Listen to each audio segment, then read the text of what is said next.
I used to know the sound of our house. The garage doors rattle, the coffee maker's cough, the way the floorboard near the fridge complained when you leaned on it. Every noise belonged to a good life earned by honest work. Lately, the soundtrack changed. Calls ended mid-word when I came down the hall. Laughter snapped off like a light. Kitchen drawers opened and closed not for utensils, but to hide a phone. Silence grew where small talk used to live, and in that silence, I heard the start of something that didn't belong to us. Kelly used to narrate her day while I scraped mud off my boots. Client stories, office politics, what someone wore, who said something dumb in a meeting. Regular life. Then the fog rolled in. Careful phrasing, empty descriptions, the kind of pauses that tell you the truth is standing out on the porch while the lie sits at your table. She'd smile and say she was just tired. I've been tired since I was 19, hauling roofing shingles in August. Tired doesn't hide its phone under a cookbook. I'm not a suspicious man by default. I believe what I can lift, fix, and pay for. But I know patterns. I've read tape measures longer than some men have held a job. When a woman who used to invite you into her day starts guarding the door, you don't need a degree to see the hinge coming loose. So I watched. Not snooping, not chasing, just watching like a man who knows a wall is bowing long before it cracks. The names came first. New ones. Women I'd met once, maybe twice, at a backyard barbecue where they brought store-bought potato salad and opinions nobody asked for. Cheryl, with a smile that never reached her eyes and a social media feed that looked like a halftime show in a stadium no one attended. Mia, whose hobbies included collecting red flags and calling it self-care. And Dana, divorced twice, now a life coach because Instagram said the crown fits whoever claims it. Kelly started repeating their phrases like lines she was learning for a play I hadn't auditioned for. Boundaries. Self-actualize. Find your truth. I work with wood. Words mean things. Boundary in my world is a fence that keeps what matters safe. In theirs, it sounded like a permission slip to treat people like furniture you move when you're bored. Nights changed. She took her wine into the office and shut the door to read. But the low hiss of whispers leaked through the vent. I could catch a word here, a giggle there, the rise and fall of advice that sounded like gasoline poured into a marriage they didn't build. I finished dishes slower than I needed to, rags wrung tight, letting the quiet show me more than any fight would. Men learn early. The guy who swings first doesn't always win. The guy who studies the tells almost always does. One afternoon, I watched her end a call at the clatter of my keys. She placed her phone face down like it was a grenade. Her smile came on late, and it didn't fit her mouth. "How was your day?" she asked. "Same as most," I said. "Straight lines. Square corners." She laughed too hard for a sentence like that, so I let it sit. Truth hates quiet because quiet makes it echo. The next Saturday, her friends dropped by. No husbands, just a gust of perfume and the sound of opinions arranging themselves in our living room. I stayed in the garage, planing a slab of walnut for a coffee table a client wanted finished by the end of the month. The shavings curled like brown ribbon at my boots. Through the cracked side door, I caught bites of doctrine. You deserve. Don't let him. Trust your feelings. Funny how people who champion feelings never mention facts. They didn't see mortgage stubs with my name, or the cars kept running, or how the deck in our backyard held up a dozen barbecues without sagging. They saw a man who brought his lunch to work and thought predictable meant boring. I call it reliable. You know what you sleep on when you choose reliable? A mattress you paid for. Later, when they left in a flurry of promises to text, Kelly stood in the kitchen with that same late smile. I leaned on the counter, arms folded, and asked, "Are you happy with the counsel you're buying for the price of a bottle of rose?" "That's not fair," she said. "They're just looking out for me." Looking out from where? A studio apartment and a ring dish full of regrets. Her eyes flared, not with outrage. More like someone caught with a cheat sheet before the test. She gathered plates that didn't need gathering. "You're reading into things," she said. "I'm just reevaluating some stuff." I nodded. Reevaluate. Just don't sell the house to pay for the app. That night, I lay on my back and counted the slow spin of the ceiling fan. I didn't feel panic. or desperation. You can smell those on a man, and I don't wear cologne. What I felt was weight, like a beam taking a load it wasn't rated for because someone decided the architect was old-fashioned. So I did what a builder does when something's off. I took notes, times, patterns, words that didn't belong to her voice. Not to trap her, to keep myself honest. I made coffee at dawn and wrote a single line on a shop sticky note. If you have to chase it, it's already left. I stuck it on the drill press where I'd see it every morning. Men need rules. That was mine. I'd watch. I'd listen. And if the truth kept hiding, I'd open the door and let it leave, then lock it behind her. By the end of that first week of whispers, I knew two things. 1, my wife was letting tourists with megaphones tour our home. 2, I wasn't going to beg them or her to quiet down. Some men fight with words, some with fists. I fight with boundaries that don't bend. The house got quiet again. Only this time, the quiet belonged to me. I make dinner the way I build a frame. Simple, square, and strong. Cast iron skillet, bone-in pork chops, salt like gravel, pepper like rain.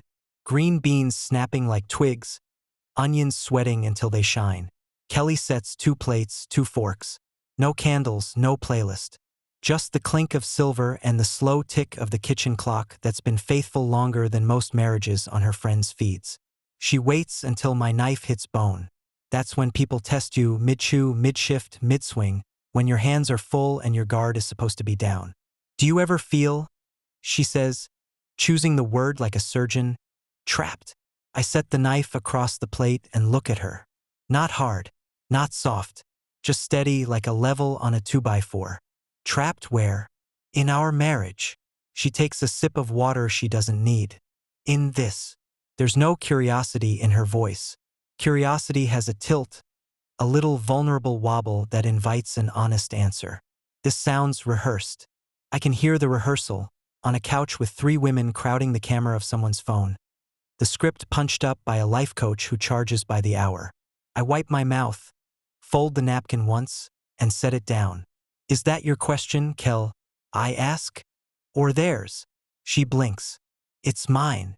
Funny, I say, because it has their fingerprints all over it.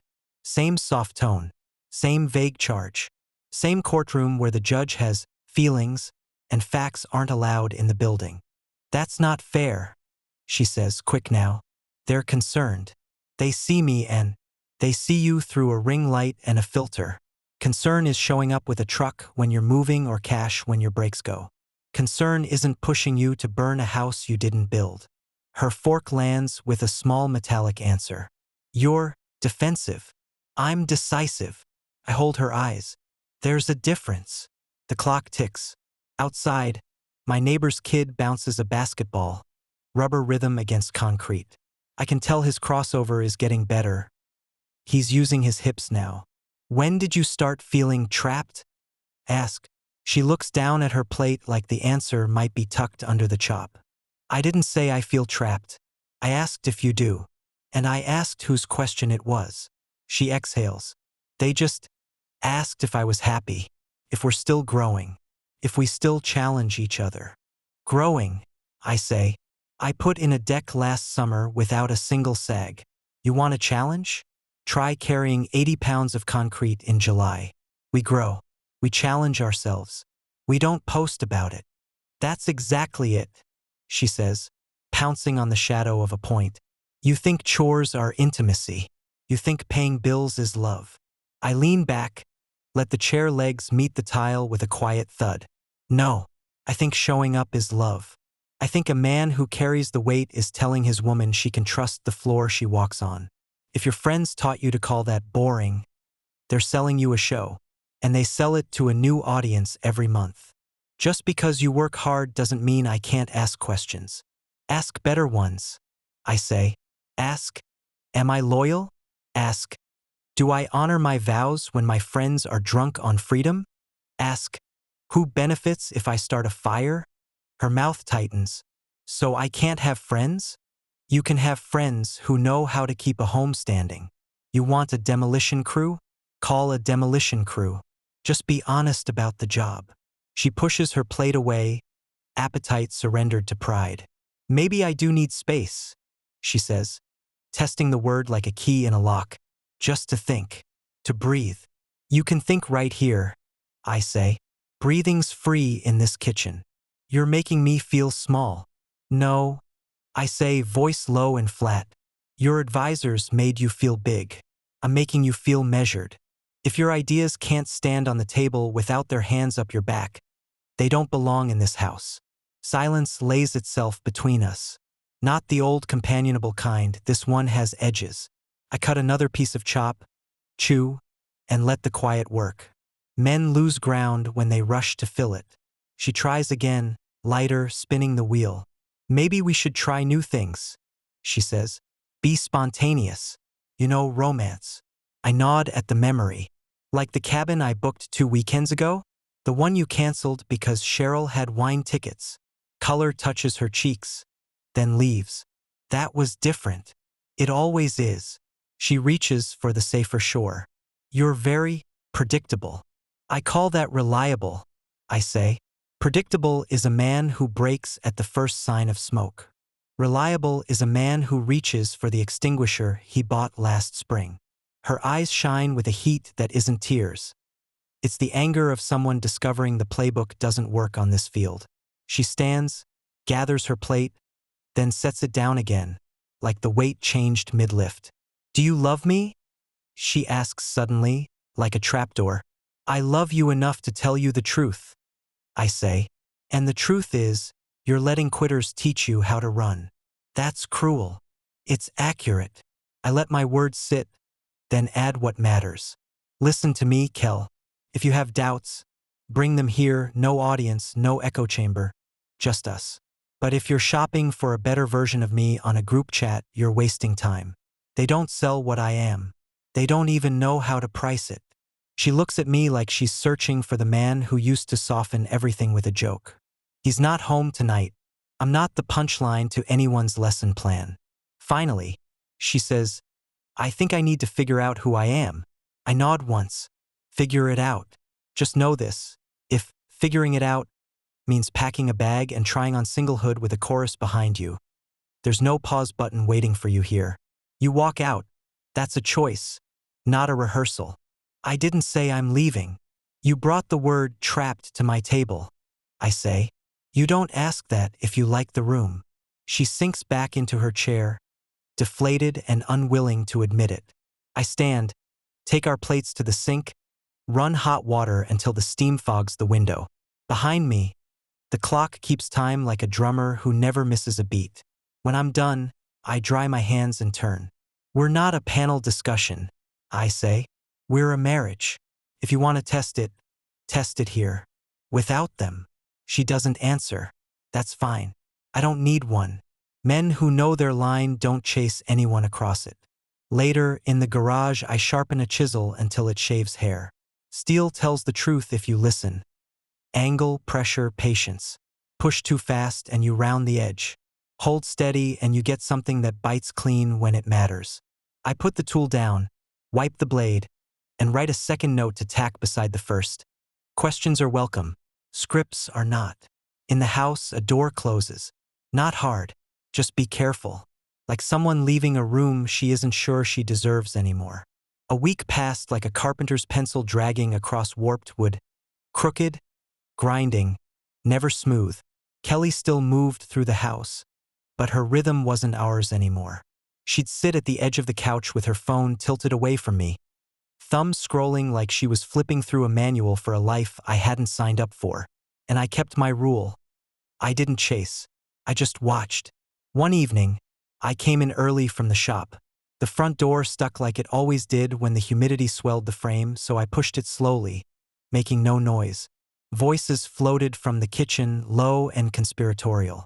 Kelly's voice, soft but carrying the weight of lines that didn't sound like her. He's predictable, she said into the phone. Boring. He never surprises me. It's like, I don't know, he's just not romantic. I stopped dead. My jaw clenched until it hurt. 2 days earlier, I'd surprised her with a weekend getaway to Fredericksburg. Wine country, a cabin booked, time carved out of my schedule. She smiled, kissed my cheek, and told me it was sweet. Now, to some friend on the other end of the line, it was ammunition. I pulled out my phone, hit record, and leaned on the wall. Not because I needed evidence to wave in her face. Because men who live in reality keep receipts. Kelly kept going. Yeah, he works hard, but it's the same every day. Dinner, TV, bed. He just doesn't get it. That was enough. I walked in, boots loud on the tile. She flinched, whipping the phone to her chest like a teenager caught past curfew. Who are you talking to? I asked. She stammered, then found footing. Just Cheryl. Of course. I nodded. And was that you talking just now? Or was that Cheryl talking through you? Her face reddened. Don't start. No, I said, voice low but sharp. Let's finish. 2 nights ago, I handed you keys to a cabin. Wine, fireplace, everything you say you want. And tonight, you tell someone I'm predictable and boring. That's not your voice, Kel. That's their script. And you're reading it like gospel. Her chin jutted forward.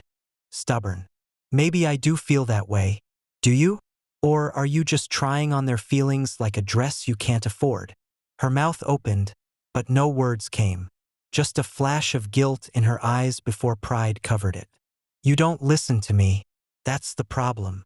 I barked out a humorless laugh. No, I hear you fine. I just know when the words don't belong to you. You think I don't notice? The late-night calls, the whispered advice, the phrases straight out of some self-help podcast hosted by women who can't keep a man in the house for longer than a season? You've turned our marriage into their group project. That's not fair, she snapped. They care about me. Care? I stepped closer, close enough that she had to look up at me. They don't care, Kel. They're bored. They want company in their misery. You're their entertainment. Every time you call me predictable, they clap like it's karaoke night. They aren't saving you. They're stripping you. Her hands trembled as she set the phone down on the counter. You're twisting it. No, I said steady. I'm cutting straight. You're the one twisting yourself to fit their approval. The kitchen went silent except for the hum of the fridge. I stood there, arms folded, while she fidgeted with the edge of her sleeve. The mask had slipped, just for a second, and I saw it, her confusion, her doubt. You think I don't see it? I pressed. Brick by brick, they're dismantling us. Not with truth, but with poison. And you're letting them pour it. Her lip trembled. She wanted to lash back, to swing, but her aim was off. She finally whispered, maybe I just need space. I shook my head. Space isn't the problem. Influence is. And I'll tell you now, if you walk out thinking this is just some test run, you're wrong. You don't take a sledgehammer to a house and then ask if the foundation still holds. You either stay and fight for it, or you leave and accept what you destroyed. Her eyes welled, but she blinked it back, refusing to give me that. Good. Tears wouldn't fix it anyway. I picked up her phone from the counter, glanced at the black screen, then set it back down, slow and deliberate. Decide whose voice you want to live by, Kel. Because if it isn't yours, I'm not interested. Then I walked out to the garage, the smell of walnut dust still hanging from the project I'd left. I shut the door behind me and let the silence settle. I wasn't angry in the way she wanted me to be. Not shouting, not flailing. No, my anger was a tool, sharp and precise. And tonight, I'd used it to carve away the lie. Out there, I wrote another note for the wall above my bench. If the words aren't hers, they don't count. And as I sat sharpening my chisels, I knew her mask had slipped, and I wasn't about to let her put it back on without a fight. The air in our house had turned thick, like insulation gone damp. Every conversation sagged under weight it didn't need to carry. We ate in silence, went to bed in silence, and woke up to silence. I've worked in crawl spaces where the air moved freer. It was a Thursday night when Kelly finally played the card she thought would tip the table. She stood by the counter, arms folded tight, phone still warm from whatever pep talk her friends had pumped into her. Her voice shook at first, but the script steadied her. I need space, she said. I didn't flinch. I didn't set down my fork or rub my temples. I just looked up, calm as a man checking the level on a shelf. Space for what? To find myself, she answered, chin lifting like a flag on the wrong pole. I don't know who I am anymore. I need time apart to figure it out. I nodded once, slow. Not a weekend with your sister. Not a retreat. You mean separation. Her throat bobbed. Yes, just for a while. I'm not saying it's over. I just… She spread her hands, rehearsed but unsure. I just need to breathe. I leaned back in my chair, hands folded across my chest. Kel, listen closely, because I'm only saying this once. If you walk out that door under the banner of space, you're not on pause. You're on stop. And stop means done. She blinked, surprised by the bluntness. Maybe she expected a speech. Maybe she thought I'd beg, promise, scramble to sweeten the deal. But I wasn't built for begging. Men like me build for permanence, houses, tables, fences. We don't patch holes with desperation. You don't mean that, she said softly, searching for cracks in my tone. I stared back steady. I've never meant anything more. Her lip trembled. You're just trying to scare me. No, I said. I'm just refusing to lie to you. Space is just a polite word for absence. And absence rots everything it touches. She turned away, crossing her arms like a shield. My friends think. I cut her off with a sharp hand. I don't give a damn what they think. They're not married to me. They're not paying this mortgage. They don't share this roof. They don't get a vote in my house. Do you want their counsel? Live with them. But don't stand here pretending their words aren't spilling out of your mouth. That struck her. She bit her lip, anger mixing with shame. Why can't you just let me do this without making it so final? Because I deal in reality, not experiments. You leave your choosing, and choices carry consequences. You don't get to play wife on weekends and free spirit on weekdays. Her shoulders slumped, then stiffened. So you're giving me an ultimatum? I shook my head. No. You gave yourself one the moment you said the word space. I'm just refusing to dress it up with false hope. Men like me don't live in limbo. The silence after that wasn't heavy. It was clear. For the first time in weeks, I could breathe without second-guessing every inhale. She sniffled, wiping at eyes that had stayed dry too long to suddenly cry now. You're so cold. I stood, carried my plate to the sink, and rinsed it clean. Back to her, I said, no, I'm honest. And honesty feels cold when you've been burning lies for warmth. When I turned, she was still standing there, trembling like a woman realizing the edge she thought was a test cliff is actually the drop. Kel, I said, softer but firm, I don't hate you. I don't wish you harm. But I won't beg you to stay. I won't hold the door open while you decide if I'm worth keeping. You want space? Take it. Just understand, you're not coming back to the same man when you do.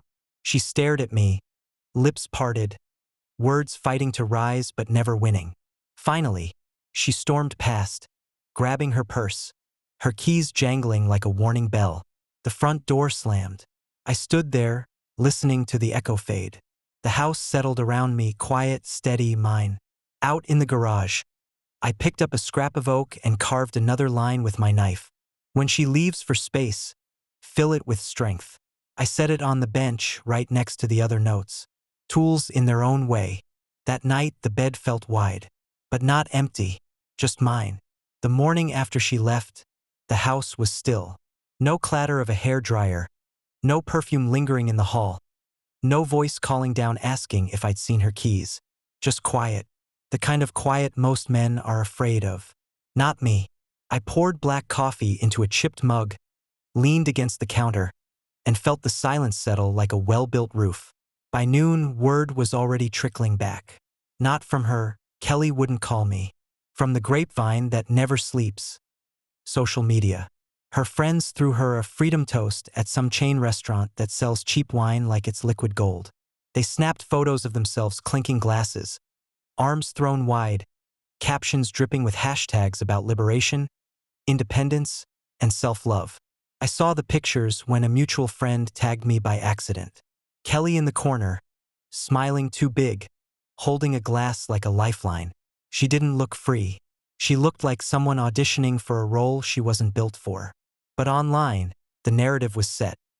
She escaped the boring, predictable husband, and now the world was hers. I didn't post. I didn't comment.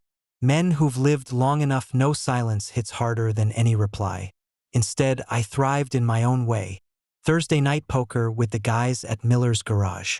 Smoke curling, cards slapping wood, laughter echoing against metal shelves stacked with oil cans. Saturday afternoons with a chisel in hand, shaping walnut until it gleamed. Sunday evenings with a ribeye on the grill, the sizzle carrying across the fence while neighbors leaned over to talk shop. No drama, no second-guessing, just peace. Meanwhile, the whispers circled back through people who hadn't picked sides. Kelly was renting a cramped apartment with walls thin enough to hear the neighbor's dog cough. Her paycheck, once cushioned by a two-income household, didn't stretch far when wine nights and rent pulled in opposite directions. Her adventure looked glamorous on a phone screen, but off-camera, she was stretching pasta and skipping bills. A buddy who still worked near her office told me she looked tired, brittle, the kind of tired makeup can't cover. Her friends still dragged her out, but less often and always with the same routine. Photos first, reality second. I didn't gloat. I didn't rub my hands like a villain. That's not how men like me operate. I just lived. Every evening I came home to a house that was cleaner, quieter, and freer than it had been in years. My tools stayed where I left them. My meals were simple but solid. My sleep was deep. The irony was sharp. Her friends had promised her excitement, fireworks, freedom. What she got was isolation and bills. What I got was peace. One night, scrolling before bed, I saw another picture. Her group again, -1. No Kelly. Just Cheryl and Dana holding glasses high, hashtagging about resilience. I laughed once, low in my chest, then set the phone face down. I didn't need to see more. Because here's the truth. Peace doesn't need an audience. And freedom? Real freedom isn't a photo op. It's a man standing in his own house, unbothered, unbroken, building a life that doesn't ask for validation. Before turning in, I wrote another line on a scrap of pine and tacked it above the bench. Her freedom is a performance. My peace is the proof. And I slept like a man who knew the scoreboard had already turned. By the fourth week, her highlight reel started losing color. The Freedom Toast photos slowed. The captions about independence dried up. I didn't need to stalk her pages. I've got better things to do than chase ghosts. Word traveled anyway. Mutual friends who hadn't picked sides carried pieces of the story, sometimes without even meaning to. Kelly had moved from that first cramped apartment into something cheaper and smaller. Her sisters were still around in theory, but theory doesn't carry boxes up 3 flights of stairs. She'd called Dana to help, but Dana had plans. She asked Cheryl for a loan to cover the deposit, but Cheryl suddenly remembered she was tight on cash. The same women who popped corks over her escape were suddenly hard to reach. That's how it works. They rally when there's drama. Wine glasses raised, phones snapping proof that they're rebels. But when the bill comes due, they scatter. I heard from a friend who lived 2 streets over from Kelly's new place. He saw her lugging groceries alone, bags digging into her arms, face flushed from the heat. Said she looked worn down, like she hadn't slept in weeks. The shine of rebellion was gone. The cracks widened when she overheard something she wasn't meant to hear. At another girls' night, she showed up late and caught them mid-conversation. They weren't praising her courage or lifting her up. They were mocking her. "Kelly's so needy," Dana laughed. "Every time my phone buzzes, I pray it's not her asking for something." Cheryl chimed in. She thought leaving him would make her life glamorous. Now she just complains. She's depressing to be around. They didn't notice her right away, standing there in the doorway, listening to her support system dismantle her like she wasn't even in the room. When they did see her, their smiles were thin, forced, the kind you paste on when the truth slips out too fast. She left early that night, no selfies, no posts, no hashtags, just silence. Meanwhile, I was thriving. My house had never been cleaner. My shop had never been busier.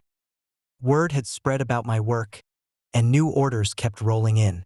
Friday night poker had turned into a standing tradition, and Saturday cookouts filled the backyard with laughter. I wasn't lonely. I wasn't broken. I was steady. Kelly, on the other hand, was realizing something her friends never told her. Sisterhood comes with fine print.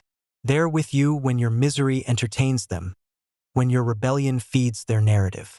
But when the dust settles and the rent's due, they vanish. One mutual acquaintance told me Kelly had called crying, saying she felt abandoned. The same friends who once told her she was so brave now dodged her calls, rolled their eyes when her name came up, and labeled her a burden. They didn't want her happiness, they wanted her downfall because misery loves company, but only for as long as it's fun. I didn't celebrate her pain. I didn't post a victory lap. Men like me don't need to. Reality does the work for us.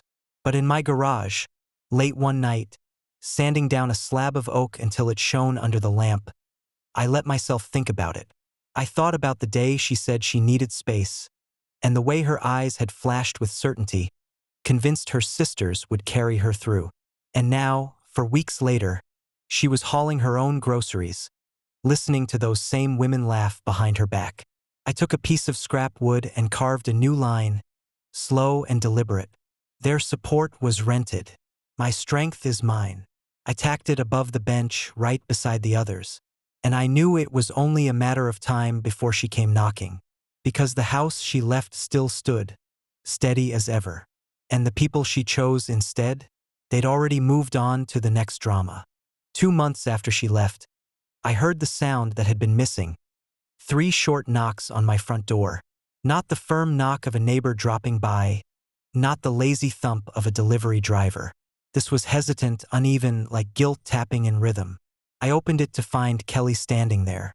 She looked like a sketch of the woman I used to know, same outline, but the details smudged. Her hair was flat, her skin pale, her eyes rimmed red. No lipstick, no smile, no performance. Just a woman stripped down by choices that didn't deliver. "Hi," she whispered, voice raw. I leaned against the frame, arms folded. Filling the silence she clearly didn't know how to bridge. "Can I come in?" she asked finally. I let her step inside, but I didn't offer a seat. A man's home is his stronghold, and she'd forfeited her claim to comfort here. Tears started before the words did. I made a mistake," she said, hands trembling. "They told me I'd feel free, that I'd be happier, but they lied. They just wanted me to be miserable like them. And when I needed help, they were gone. They don't care about me." I nodded once. "I told you that." She flinched. Truth cuts harder when you ignore it the first time. "I'm so sorry," she said. "Leaving you, it was the worst decision of my life. I see that now. You were always steady, always there. And I threw it away because I let them get in my head." Her voice broke into sobs. "Please, can we try again? Can I come home?" I watched her crumble, standing in the same kitchen where she once accused me of being predictable, boring, unromantic. She was begging now, but regret doesn't rebuild trust. Regret just shows you the price of foolishness. "Kelly," I said, calm but firm, "you didn't just leave me. You replaced us with them. You traded a man who built you a life for women who laughed behind your back. And now you're here because their foundation crumbled." She wiped her face, desperate. "I know, and I hate myself for it, but I can change. I'll cut them off, I'll do whatever it takes. Just give me another chance." I shook my head slowly. "It doesn't work like that. You can't burn down a house and walk back in expecting the walls to be standing. Trust isn't a switch. It's lumber, nails, sweat. And you ripped it apart brick by brick." Her sobs grew louder, shoulders shaking. "Please, I don't know what to do without you." I stayed steady. "Then figure it out. Because the man you left isn't here anymore. I'm stronger without you. And I won't carry the weight of your regret on my back." The silence after that was crushing. She realized there was no script for this moment. No line her friends had prepared. No shortcut. Just consequence. Finally, she nodded, broken. "I understand." She turned and walked out, shoulders slumped, each step heavier than the last. The door clicked shut behind her, and the house settled into the same quiet I'd grown to love. I sat at the table, not angry, not gloating, just clear. Some knocks don't deserve to be answered the way they're hoped for. Later, in the garage, I carved the next line into pine. Regret is not redemption. And I tacked it above the bench where it belonged. She came back again a week later. No makeup this time either. No careful clothes. Just jeans and a faded sweatshirt like armor she hadn't polished. I let her in, but the weight of the air told her straight away this wasn't her house anymore. It was mine. She sat at the kitchen table, eyes darting like a kid waiting for discipline. I meant what I said last time, she began. I'll do anything. I'll cut them off. I'll go to counseling. I just want to make this right. I leaned against the counter, arms folded. Kelly, listen carefully. If there's even a path forward, it's not to me. It's through you. That means therapy, not a couples counselor where you get to point fingers, but your own work. That means cutting ties with every last one of those women who steered you here. That means rebuilding yourself alone before you ever think about partnership again. Her face fell. So what? You're giving me conditions? I shook my head. Not conditions. Reality. You don't rebuild by painting over mold. You strip it, treat it, and start again. You've been letting parasites feed on you for months. Cut them off or keep rotting. Her eyes welled, but I didn't soften. A man who does hard work knows the difference between tough love and empty sympathy. And hear me clear, I added. Even if you do all that, there are no guarantees. You don't walk back into my life because you're lonely. You earn the right to even ask. And right now, you're nowhere near it. She bristled. That's cruel. No, I said flatly. It's a consequence. You wanted space and you got it. You wanted freedom and you wore it like a badge until it cracked. Now you're living with what that choice cost. I didn't push you out. You walked. Her hands twisted together. So what? I'm supposed to fix my life just to maybe be considered again? Exactly, I said. Because the man I've become in these 2 months doesn't sit around waiting. I've got a shop full of work, friends who actually show up, and peace I didn't know I was missing.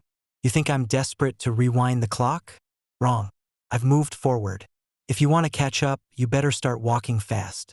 She stared at me like she was seeing me for the first time, realizing the husband she once called predictable now stood as a man who wouldn't bend. Her lower lip trembled. So that's it? No promises. Promises. I shook my head. The only promise I'll make is this: whatever life I build from here will be honest, steady, and mine. Whether you're in it or not is up to what you do, not what you say at my table. She swallowed hard, searching for a foothold that wasn't there. For once, she couldn't negotiate, couldn't pout, couldn't guilt her way into control. She was up against a man who'd learned silence is stronger than shouting and boundaries louder than begging. Finally, she stood. I don't know if I can do all that, she whispered. I shrugged. Then you already have your answer. Her eyes filled, but I didn't move to comfort her. That wasn't my job anymore. She walked out slower this time, shoulders rounded not with pride but with weight. The door closed behind her, and the house stayed calm. In the garage that night, I tacked up a new scrap of oak, carving deep so the words bit clean. No guarantees, no shortcuts, no waiting, and I felt it. Not anger, not even relief, just clarity. She had gambled and she'd lost. And I was already living in the win. The last time I saw Kelly, she didn't bother with speeches. No begging, no lists of promises, no rehearsed apologies. Just a quiet goodbye from the porch, her car packed halfway like she hadn't decided what parts of her life were worth carrying.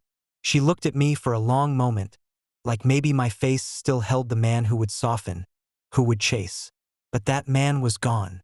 I stood with my arms folded, steady, silent, letting her know without words. This was the end. She gave me a nod, small, defeated, and drove away. When the taillights disappeared, I turned back inside. The house didn't echo like I thought it would. It felt solid, grounded, like it finally recognized me as its only keeper. My boots on the hardwood, the hum of the fridge, the creak of the old recliner, all mine. I poured myself a bourbon, neat, sat at the kitchen table. No phone buzzing with arguments. No clock watching to see if she was late. No hidden whispers behind a closed door. Just me, my drink, and the sound of quiet earned. Later, in the garage, I stood before the wall of notes I'd carved these past months. Each scrap of would told a story. If you have to chase it, it has already left. Regret is not redemption. No guarantees. No shortcuts. No waiting. A man's journal, written not in ink, but in steel and grit.